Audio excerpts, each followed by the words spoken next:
Buen día, en este video vamos a hablar sobre el daño por corrosión por dióxido de carbono. Lo primero es entender cómo funciona este daño. Este daño se produce cuando el dióxido de carbono se disuelve en agua para formar ácido carbónico, H2CO3. Este ácido puede reducir el pH y cantidades suficientes de este pueden promover la corrosión general o la corrosión por picaduras del acero al carbono. Los principales materiales que se ven afectados son los aceros al carbono y los aceros de baja aleación. Vamos a ver cuáles son los factores críticos. Primero tenemos que la presión parcial del CO2, el pH y la temperatura son factores críticos en este daño. Segundo, el aumento de las presiones parciales de CO2 da como resultado un condensado de pH más bajo y tasas más altas de corrosión. Tercero, la corrosión ocurre en la fase líquida, a menudo en lugares donde el CO2, el dióxido de carbono, se condensa de la fase de vapor. El cuarto es el aumento de temperatura, aumenta la velocidad de corrosión hasta el punto en que se vaporiza el CO2.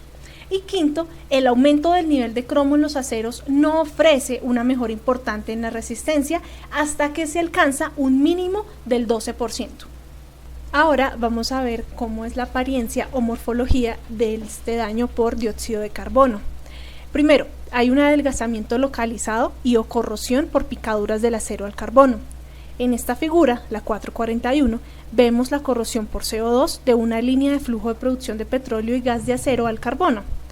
Ahora, en esta imagen tenemos una vista de mayor aumento de estas picaduras de corrosión vistas en la imagen anterior.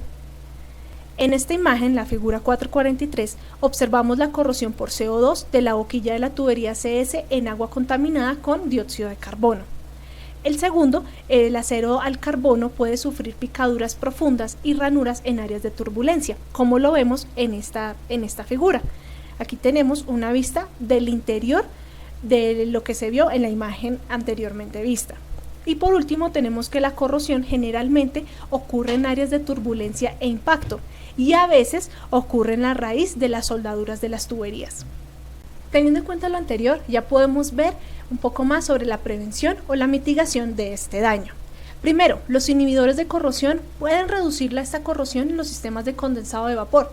Es posible que se requieran inhibidores de la fase de vapor para proteger contra la condensación de vapores.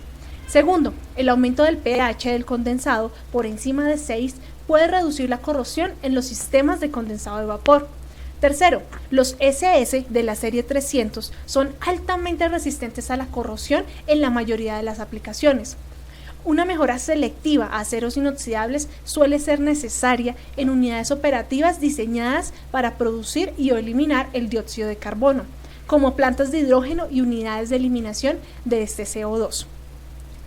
Cuarto, los sistemas de vapor condensado que experimentan problemas de CO2 pueden ser el resultado de problemas operativos.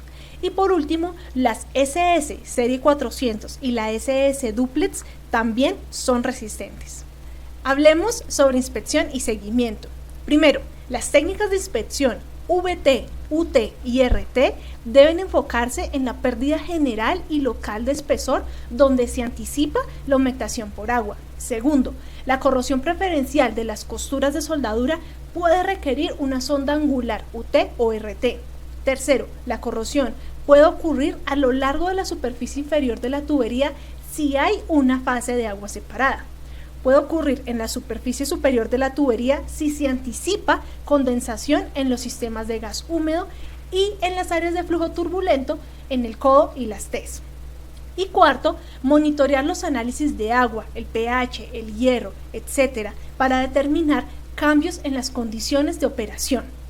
Por último, algunos mecanismos relacionados con esta corrosión son la corrosión del condensado de agua de caldera y el agrietamiento de carbonatos. Muchas gracias por ver este video.